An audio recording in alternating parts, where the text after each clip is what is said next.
الحمد لله وكفى وسلام على عباده الذين اصطفى أما بعد فأعوذ بالله من الشيطان الرجيم بسم الله الرحمن الرحيم وكلا نقص عليك من أنباء الرسل ما نثبت به فؤادك وجاءك في هذه الحق والموعظة وذكرى للمؤمنين صدق الله مولانا العظيم وصدق رسوله النبي الكريم ونحن على ذلك لمن الشاهدين والشاكرين والحمد لله رب العالمين اللهم صل على سيدنا مولانا محمد النبي الأمي وعلى آله وسلم تسليما كثيرا كثيرا اللهم رب الحل والحرام ورب البيت الحرام ورب الركن والمقام أبلغ لروح سيدنا ومولانا محمد منا السلام.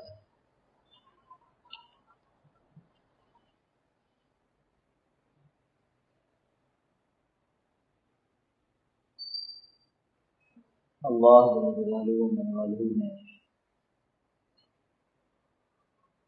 اپنی رحمت سے اور ہم انسانوں سے ان کا بندہ ہونے کی وجہ سے محبت کا یہ معاملہ فرمایا کہ ابتدا سے لے کر آج تک اور آج سے آگے بھی انسانوں کی جتنی جسمانی ضروریات ہیں ان کو اپنے فضل سے پورا کرنا ہے. ان پر یہ لازم نہیں تھا لیکن اپنی صفت رحمانی صفت رحیمی اپنی محبت سے کہ یہ میرے بندے ہیں. میں اللہ یہ کہیں میرے بندے ہیں تو جیسے بھی ہیں میرے ہیں. تو مسلمان کو بھی اور باغی کافر کو بھی عیسائی یہودی ہندو یہاں تک کہ جو دہریے ہیں اللہ کا انکار کرنے والے ہیں ان کو بھی اللہ اپنے فضل سے اس دنیا میں پال رہے ہیں. مسلمان بیج لگاتا ہے. آواز کچھ خراب ہو رہی ہے. آواز خراب ہو رہی ہے. چیز سے ٹکرا رہی ہے. جب مسلمان بیج لگاتا ہے تو پودے پھل پھول لگتے ہیں. کافر لگاتا ہے تو بھی پودے پھل پھول لگ جاتے ہیں. اللہ نے ایک نظام بنایا ہے اپنی محبت سے کہ اس کو اپنے بندوں سے محبت ہے. ایسے ہی جیسے اس نے ہم بندوں کی ضروریات جسمانی ضروریات کا انتظام کیا ہے ایسے ہی اس نے ہماری روحانی ضرورت کو انتظام کیا. 1,24,000 کم بیش جن کے متعلق کہا جاتا ہے کہ اللہ نے رسول بنا کر بھیجے نبی بنا کر بھیجے تو انہوں نے کیا کیا؟ پھل پھول پودے کھیتی تجارت ہتھیار ان کی بات نہیں کی. انہوں نے ہماری جسمانی ضرورت کے بجائے روحانی ضرورت کو پورا کرنے کی کوشش کی. روحانی ضرورت اور کسی نبی کے زمانے میں اکثریت جیسے ہر نبی کے زمانے میں ہوتا تھا کہ اکثریت جاہل اکثریت نافرمان اور اللہ کے ماننے والے کم. تو کسی نبی کے زمانے میں جب اکثریت اتنی نافرمان ہوئی تو اللہ نے بقیہ مسلمانوں کی حفاظت کے لیے ایسا طوفان بھیجا کہ دنیا میں ان 80-82 کے علاوہ کوئی بچے ہی نہیں. یہ زیادہ اگر کفار کافر نافرمان زیادہ ہوتے رہیں گے اور زیادہ وقت گزرتا جاتا رہے گا تو ان جو مسلمان ہیں میرے بندے بن کر رہ رہے ہیں تو نقصان ہوگا. ایسا طوفان بھیجا دنیا میں ان کے علاوہ کوئی بچے ہی نہیں. یعنی نوح علیہ السلام کو آدم ثانی کہتے ہیں نا, دوسرا آدم. کیوں؟ سب ختم ہو گئے. اور جب یہ بعد والے بگڑ گئے تو اللہ نے ایک اور نبی بھیج دیا پھر لوگ صحیح ہوئے، اس سے اگلے والے بگڑ گئے تو اللہ نے دوسرے نبی بھیج دیے۔ کسی نبی کی امت میں تجارت کے لحاظ سے بگاڑ آیا، سمجھایا گیا، نہیں مانے، اللہ کا عذاب آیا، نافرمان ختم ہو گئے اور فرمانبردار باقی رہے، پھر ان فرمانبرداروں کی اولاد بگڑ گئی، نیا نبی آ گیا۔ حضور صلی اللہ تعالی علیہ وسلم جن کے متعلق ہمارا عقیدہ ہے، پکا ٹھکا عقیدہ ہے کہ آپ خاتم النبیین ہیں صلی اللہ علیہ وسلم، آپ کے بعد کوئی نبی نہیں ہے۔ یعنی کسی کو اگر شبہ ہو جائے، لکھا ہے نا فقہا کہ اگر کوئی شبہ میں ہو جائے کہ کسی آدمی نے آ کر کہا تو پتہ ہے میں نبی ہوں، تو نہیں، نبی تو رسول اللہ صلی اللہ علیہ وسلم نہیں، میں نبی تو ہوں اس طرح ہوں، آخری نبی تو حضور صلی اللہ علیہ وسلم ہے، حضرت محمد صلی اللہ علیہ وسلم آخری نبی ہے، لیکن میں فلاں طریقے سے میں نبی ہوں۔ اور کسی نے سوچا کہ اچھا فلاں طریقے سے یہ نبی ہے، تو بتاؤ کیا دلیل کیا ہے تمہارے پاس؟ کہا ہم کہانے کہ جب اس نے پوچھ لیا کہ تمہارے پاس نبی ہونے کی کیا دلیل ہے، تو یہ مسلمانوں میں سے نکل گیا، کافروں میں داخل ہو گیا۔ اس نے دلیل پوچھی کیسے؟ اس کو تو یہ کہنا چاہیے تھا کہ نہیں، ختم، حضور صلی اللہ علیہ وسلم پر ہر قسم کی نبوت ختم۔ تو جس کا عقیدہ یہ ہے کہ میرے دوست، اس کے اوپر جو قرآن کریم اللہ کے نبی صلی اللہ علیہ وسلم لے کر کے آئے، وہ بھی تو آخری کتاب ہے۔ پچھلے 1400 سال سے لے کر آج دن تک اور آج سے آگے تا قیام قیامت جس کسی کو جو معاملہ پوچھنا ہے وہ اللہ کے نبی صلی اللہ علیہ وسلم سے پوچھے گا بذریعہ قرآن۔ اللہ کے نبی یہ مجھ پر غربت آ گئی، پہلے مال بہت تھا، اب میں کیا کروں؟ اس نے ماہر معاشیات سے یا سیٹ سے نہیں پوچھنا، اس نے پوچھنا ہے اللہ کے نبی ایسا ہو گیا تو اب میں کیا کروں؟ یہ تو ہماری ایمانی کمزوری ہے کہ کسی قاضی کو، کسی غیر مسلم کو لا کر کے بٹھانے کے یہ ماہر معاشیات تمہارے مسئلے حل کرے گا، ہماری ایمانی کمزوری۔ میں صحت مند تھا، اب بیمار ہو گیا، اے اللہ کے نبی مجھے بتلائیے مجھے کیا کرنا ہے؟ قرآن بتائے گا، اور جہاں قرآن اشارہ کرے گا وہاں حضور صلی اللہ علیہ وسلم کی حدیث ہے، اس کو کھول کر تشریح کر کے بتا دیں گے۔ اور جہاں حضور صلی اللہ علیہ وسلم کی بات میں پتہ نہیں چل رہا ہوگا کہ آپ صلی اللہ علیہ وسلم تو جزیرہ عرب سے باہر نہیں نکلے، یہ جزیرہ عرب کے باہر ایسا مسئلہ ہوتا ہے، تو حضرات صحابہ 1,24,000 ان کی زندگیاں بتا دیں۔ دیکھنا اس طرح ہمارے ساتھ یہ حال آ گیا تو اب ہم کو کیا کرنا چاہیے؟ ہر آدمی کی زبان پہ، چاہے مسجد میں ہو، چاہے بازار میں ہو، چاہے دفتر میں ہو، چاہے کھیل کے میدان میں ہو، ہر آدمی کی زبان پر کہ جی بڑا ظلم ہو رہا ہے وہاں، ہاں کھیل کے میدان میں جی بڑا ظلم ہو رہا ہے، ہم نے اپنی جیت ان کے نام کر دی، اور جو ہار گئے تو اس نے کہا بہت اچھا وہ ہار گئے کہ ان کے نام نہیں کر سکتے۔ یہ تذکرہ اس وقت ہر طرف ہے، پر کوئی مڑ کر یہ نہیں پوچھ رہا کہ اللہ کے نبی ہمارے ساتھ یہ حال آ گیا ہم کیا کریں؟ جو بھی آپ کے سامنے آئے تلاوت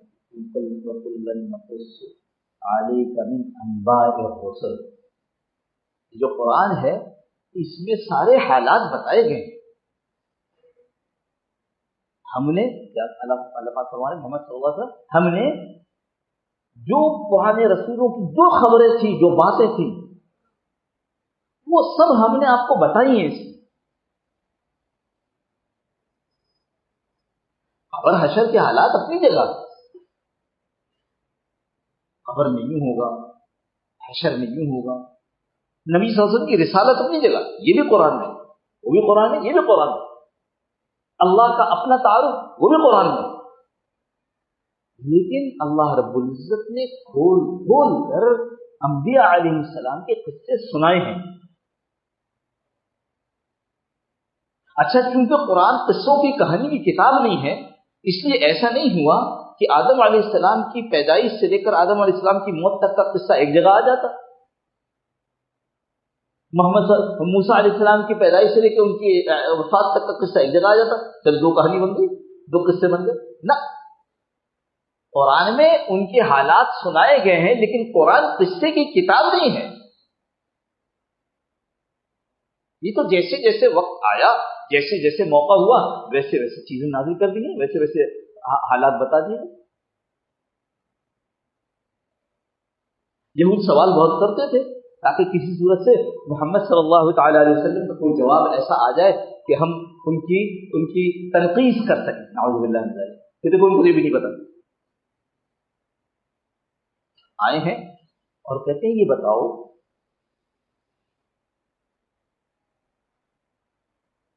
کہ جو بنی اسرائیل، ہم اپنے متعلق دو یہود اپنے متعلق کہہ رہے ہیں، جو ہمارے بنی اسرائیل ہیں یہ تو اسرائیل کے بیٹے ہیں نا، یعنی یعقوب علیہ السلام، یعقوب کا نام اسرائیل تھا، یعقوب علیہ السلام کا نام اسرائیل تھا، ان کی اولاد کو بنی اسرائیل کہا جاتا، تو ہم تو ان کے بیٹے ہیں۔ یہ سمجھانے کے لیے عرض کرو تاکہ آپ کی سمجھ میں آئے جو بات عرض کرنا چاہتے ہیں۔ وہ کس کے بیٹے ہیں؟ وہ اسحاق کے بیٹے۔ وہ کس کے بیٹے ہیں؟ تو ابراہیم علیہ السلام کے بیٹے۔ تو ابراہیم علیہ السلام، نمرود نے آگ جلائی، وہاں سے اللہ نے ان کو نکالا صحیح سالم، پھر ہجرت ہوئی، تو وہ تو نینوا سے، عراق کے پاس نینوا سے، کابل سے ہجرت کیے، اور ہجرت کر کے کہاں پہنچ گئے؟ فلسطین پہنچ گئے۔ تو وہ تو سارے فلسطین میں تھے، یہ مصر میں کیسے پہنچ گئے؟ دیکھو قرآن قصے کی کتاب رہی، جس چیز کی ضرورت ہوئی وہ بات بتا دیجیے۔ پوچھ لیا تو یہ بتا دیے، وہ تو وہاں تھے، یہ یہاں کیسے آ گئے؟ اب حضور صلی اللہ تعالی علیہ وسلم آپ کی جگہ علم تاریخ کے طالب علم تو نہیں تھے، نہ ان کے زمانے میں کوئی انسائکلوپیڈیا تھی۔ یہ کیسے ہو گیا؟ یہ نبوت کی آزمائش ہو رہی ہے، اور اللہ اپنے نبی کو کبھی اکیلا چھوڑ سکتے ہیں؟ وہی اتر گئی، اور یہ سورت پوری ایک سورت ایک ساتھ نازل ہو گئی، سورہ یوسف، کہ وہ جو یعقوب کے بیٹے یوسف تھے، کیا ہوا کہ ان کو کنویں میں ڈال دیا گیا، وہاں سے بک گئے، بک کر کے مصر پہنچ گئے۔ اب مصر میں کیا ہوا؟ مصر میں ہوتے ہوتے اللہ نے ان کو بادشاہ بنا دیا۔ پھر کیا ہوا؟ وہ جو 12 بھائی تھے وہ آ گئے، اور اس کے بعد جب دوسرے سال آئے تو ان سے کہا کہ ابا کو بھی لیتے آؤ۔ تو مفسرین نے لکھا ہے 72 آدمی وہاں سے یہاں آئے، 72 فلسطین سے اٹھے، جو زمانے میں پڑا تھا شام، وہاں سے اٹھے یہاں آ گئے، اور پھر ان کے لوگ پھلے پھولے۔ حضرت موسیٰ علیہ السلام کے زمانے میں بنی اسرائیل کی تعداد جو مفسرین نے لکھی ہے وہ 6 لاکھ یا 6,20,000۔ تو عرض کر رہا تھا کہ اللہ رب العزت نے اس کو قصے کہانی کی کتاب نہیں بنایا، جیسے جیسے ضرورت پڑتی رہی ویسے ویسے قرآن کریم کی آیات نازل ہوتی رہی، اللہ پاک خبریں دیتے رہے، اور اللہ کے نبی امت کو اس کی اطلاع کرتے رہے۔ اللہ ہماری طرف سے خوب جزائے خیر نصیب فرمائے، پتھر کھا کر، گالیاں سن کر، خون بہا کر ایک ایک چیز اللہ کے رسول صلی اللہ علیہ وسلم نے اپنی امت کو پہنچا۔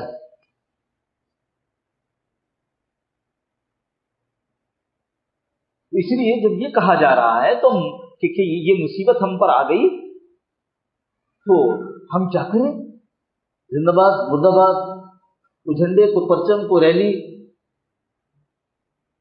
جو آیت اللہ کے اوپر جن وکلن نقص علیک من انباء الرسل، یہ جو نبی کی انبیاء کی خبریں ہیں، یہ ہم نے آپ کو سب بتا دیے۔ کیوں؟ ما نثبت به فؤادک، تاکہ آپ کا دل مضبوط کر دے۔ تو ویسے حالات آئیں گے کہ ہم سوچیں گے ہائے اللہ ہمارے ساتھ کیا ہو گیا، اب ہمارا کیا بنے گا، اب اس کے بعد فلاں ایسی مایوسی کی باتیں کریں، فلانے کی باری، اس کا فلانے کی باری، پتہ نہیں کیا کیا بول پہ بول، اور سب غیر اللہ کے بول،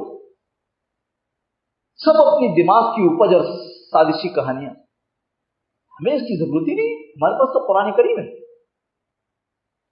اسی لیے بتایا ما نثبت به فؤادک، دونوں باتیں ہوں گی. ایک تو یہ کہ جب ظلم کیا تو ظالم کا کیا انجام ہے, گھبراؤ نہیں, ظالم کا انجام ہوگا. دوسرے کون کرے گا؟ اللہ ساتھ ساتھ ہم نے کیا تو ہمیں ساتھ لے لو, ہم نے کیا. اب ہمارے یہاں یہ ساری وہ جو خبریں دی گئی وہ ساری خبریں قصہ بن گئی. اب ایک لفظ استعمال کرتے ہیں انگریزی میں, بیڈ ٹائم اسٹوری, لوری لے رہی. حضرت موسیٰ علیہ السلام آگے آگے گئے اور پیچھے فرعون آ گیا اور حضرت موسیٰ علیہ السلام لاٹھی ماری اور رستہ بن گیا, اور رستہ بن گیا, اس سے پار ہو گئے. او بھائی, اللہ نے جیسے خبر دی ایسے سناؤ. اللہ نے خبر دی, ہم نے کہا اضرب بعصاک البحر, ہم نے کہا, ہم بھول گئے. موسیٰ نے لاٹھی مار دی, موسیٰ نے لاٹھی نہیں ماری, اللہ نے کہا تو اللہ کے حکم سے لاٹھی نے وہ کام کر دکھایا.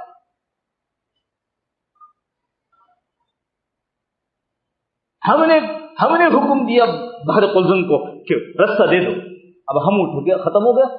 وہ لاٹھی ماری تو رستہ بن گیا.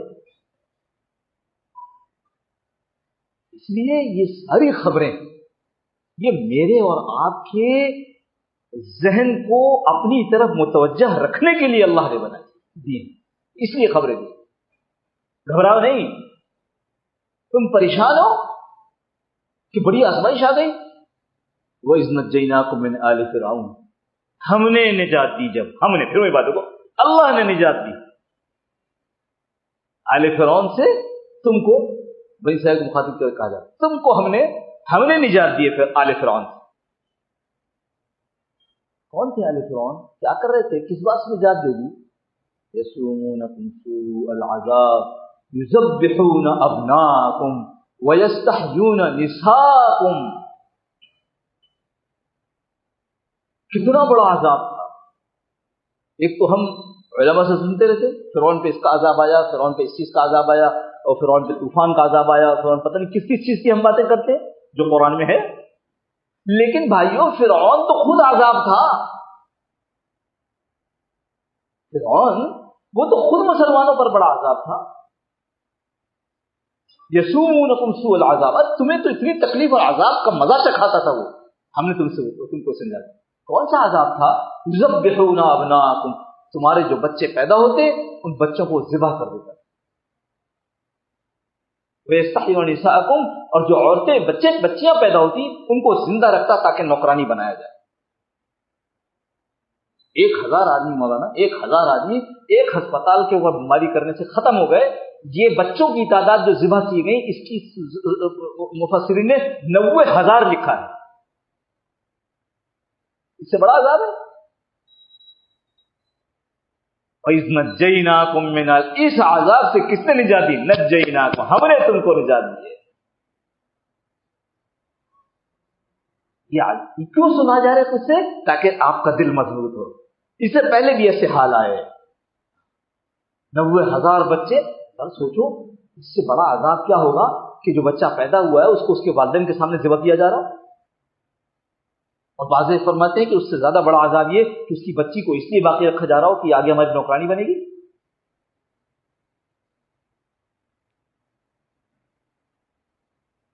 اور اللہ خود فرمائے وَفِي ذَلِكُمْ بَلَاءٌ مِّن رَّبِّكُمْ عَظِيمٌ, اور یہ تمہارے اوپر عظیم بہت بڑی آزمائش تھی, بڑا عذاب تھا. اس لیے جب ایسے حالات آ رہے ہوں ہم پیچھے پلٹ کر دیکھیں اللہ نے ہمارے لیے کیا حکم دے رکھا, اللہ کے نبی صلی اللہ علیہ وسلم نے ہمیں کیا خبر دے رکھی.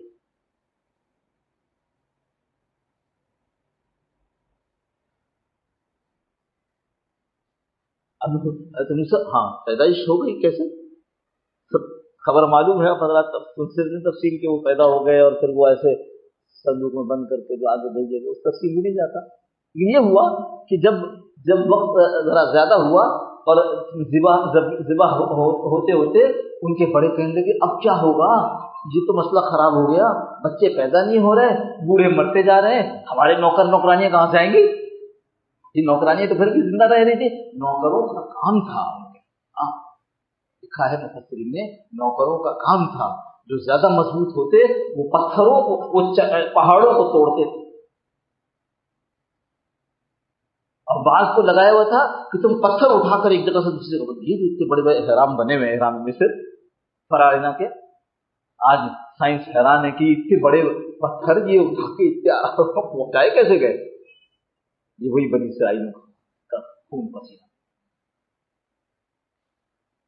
اور جو اس سے کم درجے کے تھے ان کا کام ہوتا تھا اینٹیں بنائیں پکائیں، آدھی بچے ہوتے، بعض بڑھئی کا کام کرتے اور بعض لوہار کا کام کرتے، یہ سب کام ان کے سپرد تھا، قبطی کچھ نہیں کرتے تھے۔ اور جس کے پاس کوئی ہنر نہیں تھا یا اتنا نہیں کر سکتا تھا، اس کو فرعون کا یہ حکم تھا کہ تم شام سورج ڈوبنے سے پہلے پہلے کچھ نہ کچھ کما کر لا کر دو، اور جو نہیں لاتا اس کی سزا یہ ہوتی کہ اس کا ہاتھ اس کے گردن کے ساتھ باندھ دیا جاتا 1 مہینے کے لیے۔ کوئی ظلم پر ظلم۔ موسیٰ علیہ السلام کی قوم، اے موسیٰ آپ جب ہمارے درمیان تھے تب بھی ہم ایسے ہی پریشان، پھر آپ مدین چلے گئے اور وہاں سے واپس آئے تو آپ کو اللہ نے اپنا نبی بنا دیا، مگر ہم تو اب بھی پریشان ہیں۔ ہم بھی یہ سوچتے کیا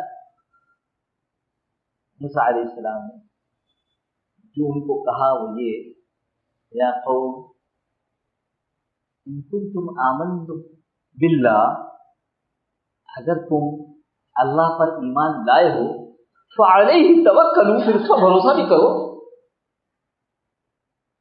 اپنے آپ کو اس کے حوالے کرو، آگے ان کنتم مسلمین، سرنڈر کر جاؤ اس کے آگے۔ یہ ان کے لیے بہت مشکل کام ہے، لیکن پھر ان کے کہنے سے قوم نے دعا کی،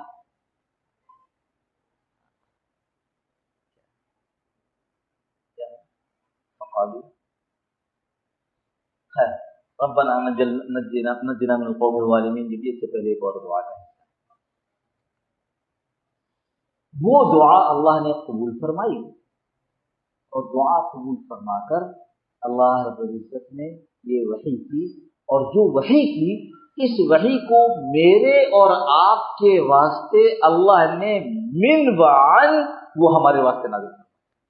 وَأَوْحَيْنَا إِلَى مُوسَىٰ وَأَخِيهِ، ہم نے اب سنا رہے قصہ اللہ کہ ہم نے ان کو وحی کر دی تھی، کیا کی تھی؟ ہم نے موسیٰ اور اس کے بھائی کو یہ وحی کی۔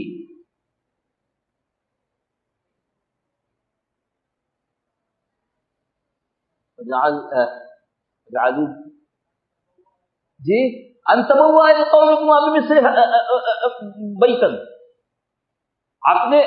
تم گھر بناؤ ان کے شہر میں، مصر میں بناؤ۔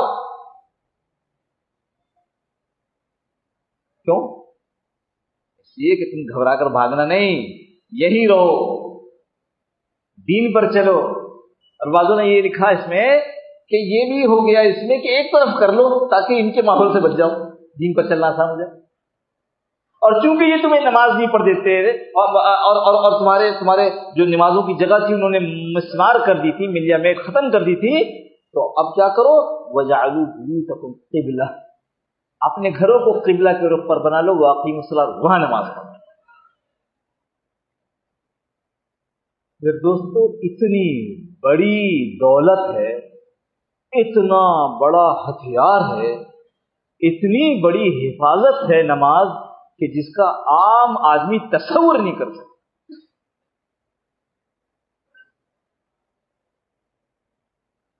ہم نے تو اس کو بہت ہلکا سمجھا ہوا ہے۔ نماز پڑھتے ہیں، ارے نماز کو نماز کی طرح پڑھتے ہو یا نماز ایسی پڑھتے ہو کہ منہ پر مار دی جائے؟ آدمی نماز پڑھ کر کے مانگ رہا ہے، اس کا مسئلہ حل نہیں ہو رہا، تو کیا مطلب ہے؟ اس کی نماز نہیں ہو رہی ہے، وہ کسی اور حال میں چل رہا ہے۔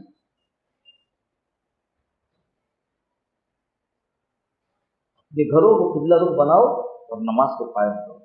یہ تو اللہ کے رسول صلی اللہ علیہ وسلم پر اللہ پاک نے ہمارے لیے احسان فرما کر یہ حکم دے دیا کہ اب آپ کو مسجد میں نماز پڑھنا لازمی نہیں ہے۔ اگر کہیں مسجد نہیں ہے تو پھر وہاں پر آپ کے لیے ساری روئے زمین حلال ہے، جہاں چاہے سجدہ کر سکتے ہیں۔ اس کا مطلب یہ نہیں کہ مسجد میں نہ آؤ، گھر میں بیٹھ کر نہ، جہاں مسجد نہیں ہے اور وہاں تک پہنچ نہیں سکتا آدمی، تو پھر وہاں مسجد اس لیے نہیں نماز پڑھے کہ مسجد نہیں ہے، ہمارے لیے ساری روئے زمین حلال ہے، ان کے لیے ایسا نہیں تھا، لہذا ان کو یہ حکم دیا گیا کہ اب یہ کام کرو، کیوں؟ وبشر المؤمنین، پھر ایمان والوں کے لیے خوشخبری آ جائے، یہ ہمارے ساتھ ہے۔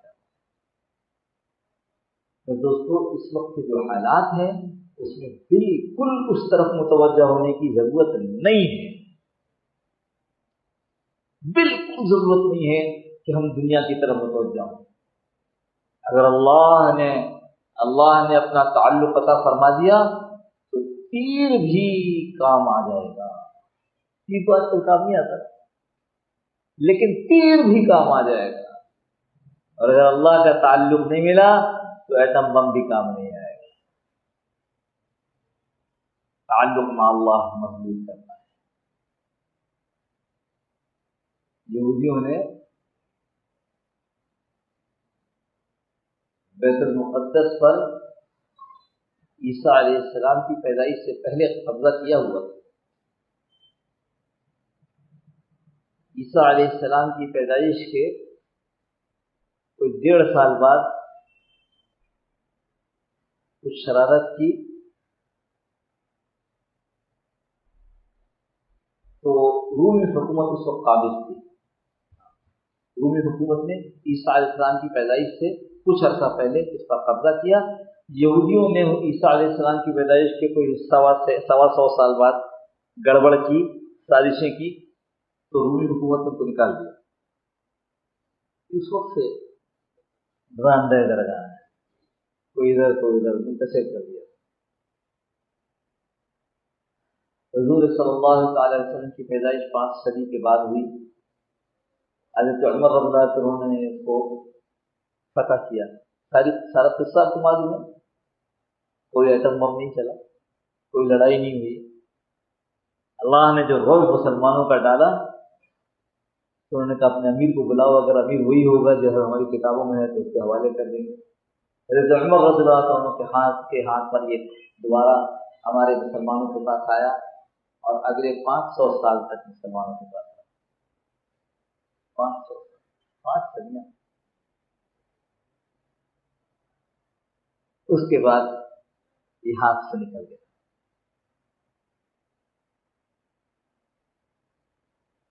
اور پھر 10ویں 11ویں صدی یا 11ویں صدی تقریباً، اس سے کچھ سال پہلے 9ویں صدی ہو گئی، کچھ سال پہلے صلاح الدین ایوبی نے اس کو اپنے ہاتھ میں لیا۔ وہ بھی عجیب، اللہ کی شان۔ حضرت شیخ عبد القادر جیلانی رحمۃ اللہ علیہ کا معتقد، اس کے مطابق لکھا ہے باقاعدہ اپنے علاقے میں، اپنی مملکت میں خانقاہیں قائم کروائی۔ اللہ سے تعلق ہوگا تو آگے کام ہوگا نا۔ سارا دن گرمی میں جس کو میدان میں پیدل چلنا عزیز تھا، ننگے پاؤں، ٹھنڈے زمانے میں جو رات تیراکی کیا کرتا تھا، تیرنے کی مشق کیا کرتا تھا، ابا نے کہا تم شادی کیوں نہیں کر لیتے؟ کہ ابا میں تو ایسی عورت سے شادی کروں گا جو مجھے وہ بچہ دے دے۔ یہ ایوبی کے باپ کی بات ہو رہی ہے، نجم الدین ایوبی کی بات، جو مجھے وہ بچہ دے جو بیت المقدس فتح کر دے۔ انتظار کرو، تم دیکھتے رہو۔ ایک دن اپنے شیخ کے پاس بیٹھا ہوا تو ادھر پردے میں کوئی عورت آئی۔ شیخ نے پوچھا کہ تم کو میں نے فلاں سے کہا تھا، پیغام دلوایا تھا، تو تم نے نکاح اس سے حامی نہیں بھری؟ تو وہ خاتون کہنے لگی نہیں میں نے۔ کیوں، تمہیں کیسا شوہر چاہیے؟ کہا مجھے ایسا شوہر چاہیے جو مجھے وہ بچہ دے جو بیت المقدس فتح کرے۔ کیا میاں کیا بیوی، وہیں پر یہ موجود تھے، دونوں کا نکاح ہوا اور ایوبی پیدا ہوا۔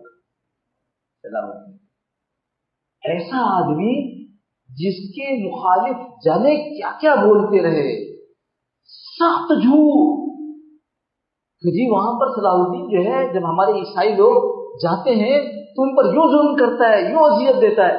لیکن بہت سے لوگوں نے جو پکے مورخ تھے اور ان کا تعلق کلیسا سے نہیں تھا، ان پادریوں سے نہیں تھا جنہوں نے صلیبی جنگوں کے لیے مارا، ان مورخین نے سب سچ لکھ دیا۔ اب اس وقت میں، آج کے زمانے میں جب تحقیق ہوئی ہے تو اس وقت یورپ کے ایک ملک میں جو عیسائیوں کا ملک ہے وہ ہر سال یوم صلاح الدین ایوبی مناتا ہے، پورا عیسائیوں کا ملک ہے۔ وہ تو بڑا آدمی تھا، ہمارے لوگوں نے جب بیت المقدس فتح کیا تو مسلمانوں کی لاشیں گرا دی، اور جب وہ آیا تو اس نے سب کو معاف کر دیا۔ مرد 20 درہم یا دینار، عورت 10، بچہ 5، بس دے دو، جاؤ آزاد، جاؤ آزاد۔ اچھا تم بہت غریب ہو، سلطان ایوبی کہتے ہیں یہ بہت غریب ہے، اچھا اس کا فدیہ میں دیتا ہوں، آزاد۔ وہ بڑا ریچرڈ شیر دل، بڑا بہادر، کو شیر دل وہ آیا مقابلے میں، یوں جو تلوار چلائی، گھوڑا گر گیا، مر گیا، کٹ گیا۔ اب یہ نہتا کھڑا ہے، اس نے تلوار روک لی، اور کہا یہ پیدل ہے، میں گھوڑے پر ہوں، گھوڑا لاؤ اس کے لیے۔ گھوڑا جی کہا اب کرو مقابلہ، وہ کہتے نہیں کرنا مقابلہ، میرے ساتھ معاہدہ کرو۔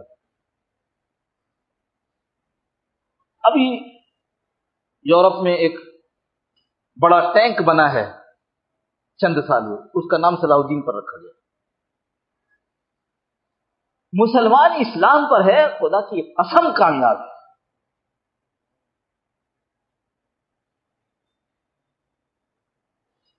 اور 700 سال الحمدللہ ایسے گزر گئے کہ بیت المقدس ہمارے پاس تھا، مسلمانوں کے پاس 761 سال، اور پھر 1948 میں یہاں پر ہے۔ میرے دوستو، ضرورت اس بات کی ہے، واپس آنا ہے۔ کس پر واپس آنا ہے؟ اللہ سے تعلق پر واپس آنا ہے۔ اللہ سے سب سے زیادہ مضبوط تعلق کس چیز سے بنتا ہے؟ وہ نماز سے۔ وَجَعَلُوا بُيُوتَكُمْ قِبْلَةً وَأَقِيمُوا الصَّلَاةَ وَبَشِّرِ الْمُؤْمِنِينَ، پھر ایمان والوں کے لیے بشارت۔ لہذا ابھی کہ دوپہر کھانا کھا رہا کہنے کے بڑا افسوس ہے، بڑا ظلم ہو رہا ہے۔ جن کی دسترخوان پہ تھا وہ یہ کہہ رہے تو میں نے کہا آپ کو کیسا افسوس ہے؟ جتنی روٹیاں کھاتے اتنی تو کھا رہے ہو، میں بھی اتنی ہی کھا رہا ہوں جتنا کھایا تھا، یہ خامخواہ کا ڈھکوسلا کا افسوس ہے۔ میں نے کہا ایک مہینے پہلے میرا پوتا بیمار تھا، مجھے کھانا اچھا نہیں لگتا تھا، میرے پوتے کی طبیعت ایسی تھی، پتہ نہیں بچے گا کہ نہیں بچے گا، مجھے نیند نہیں آتی تھی۔ اور سب کچھ تو کر رہے ہیں، پھر خامخواہی کی بات ہے۔ مجھے بتاؤ ہمارے لوگوں میں سے، ارد گرد میں سے جتنی باتیں کرتے ہیں، کتنے کھانا چھوڑ دیا، کم کر دیا، مسجد کی نماز شروع کر دی۔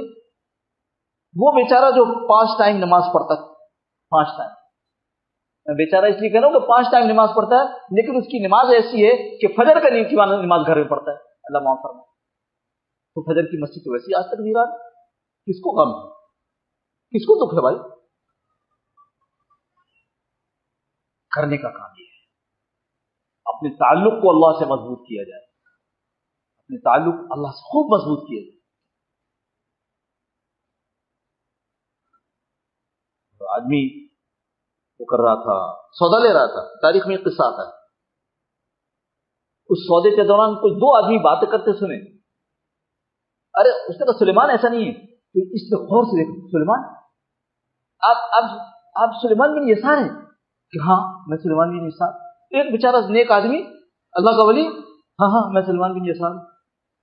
تو ہاں آپ ہیں سلیمان، بھائی کیوں پوچھ رہے ہو؟ کہ ہم ابھی جہاد پہ تھے اور وہاں اللہ کی مدد کری اور ہم نے آسمانوں سے آواز سنی کہ سلیمان بن یسار کی دعا قبول ہو گئی، مارو ان کو۔ یہ جہاد میں نہیں گئے تھے۔ ہر آدمی اپنی استطاعت کے مطابق کام کرتا ہے، ہماری استطاعت یہ ہے ان کے لیے دعائیں کی جائیں، دل سے دعائیں کی جائیں، رسمی دعا نہیں، دل سے دعا کی جائے۔ ان کو نقصان پہنچانا ہے، ہم تلوار سے نہیں کر پا رہے، ہم ان کو معاشی نقصان پہنچائے، صرف پمفلیٹ نہیں بانٹے کہ بائیکاٹ کرو، طے کر لیں کہ ہم ان کے ہاں کی کوئی چیز نہیں کھائیں گے جن لوگوں نے ان کی حمایت کی ہے۔ معاشی نقصان پہنچانا بھی یہ ایک سبب ہے۔ بعضوں نے لکھا ہے اس کو کہ بدر کا جنگ تو بعد میں ہوئی نا، آپ صلی اللہ علیہ وسلم جو نکلے ہیں تو کیوں نکلے تھے؟ کیوں ایک قافلہ آ رہا ہے، اس قافلے میں مکہ والوں کا مال ہے. یہ تو ہم آج سمجھتے ہیں نا کہ بھائی اس کو معاشی طور پر فلاں ملک کو دبا دیا گیا. یہ پرانا حربہ ہے کہ دشمن کو معاشی نقصان پہنچاؤ. وہ معاشی نقصان اس کے لیے تیار نہیں. کیوں؟ زبان کا چٹخارا ختم ہوتا ہے. اس واسطے جو ہم کر سکتے ہیں وہ ضرور کریں کہ سچ ہے یہ پوری امت مسلمہ ایک جسم ہے. اگر ایک طرف کسی کو کسی پاؤں میں اور ہاتھ میں زخم آتا ہے تو آنکھیں اس کے لیے روتی ہیں، زبان اس کے لیے آہ کرتا ہے. ہم کہہ رہے ہیں ہر جگہ یہی بیان چل رہا ہوگا، ابھی آپ جاؤ گے فلاں جگہ فلاں کانفرنس فلاں ریلی بنا، یہ سب مسلمان سارے ایک دن میں.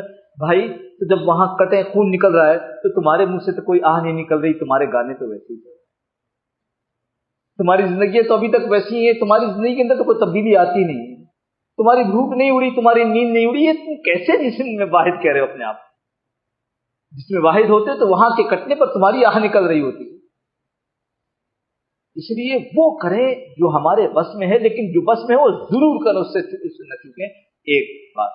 اور دوسری بات یہ کہ اللہ سے دعاؤں کا وقت بڑھا دیا جائے. رات کی دعائیں مقبول ہیں، وقت بڑھا دیا جائے. اس وقت میں اٹھ کر اللہ سے ساری امت کے لیے مانگا جائے، اپنے لیے مانگا جائے. اور یہ جو لوگ اڑا رہے ہیں ابھی یوں ہوگا ابھی یوں ہوگا، یہ سب بیکار کی باتیں ہیں. اس لیے کہ خود دوسرے بلکہ غیر جو ہمارے غیر ہیں وہ خود اقرار کر رہے ہیں یہ فیک نیوز، یہ فلاں پرانی، یہ فلاں نے 2 سال پہلے کی، اور یہ فلاں ایسے.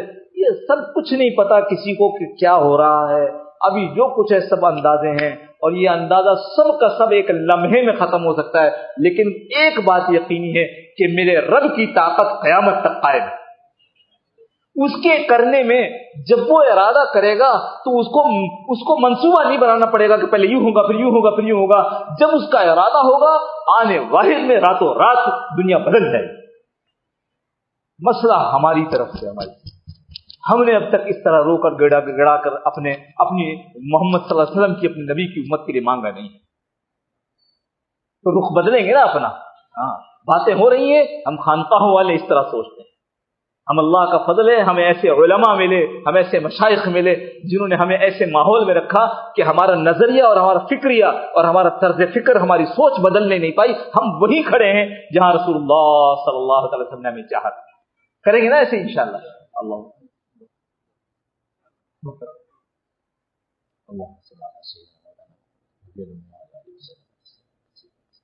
اللهم ربنا ظلمنا انفسنا لا تزغ قلوبنا بعد إذ هديتنا وهب لنا من لدنك رحمة إنك أنت الوهاب.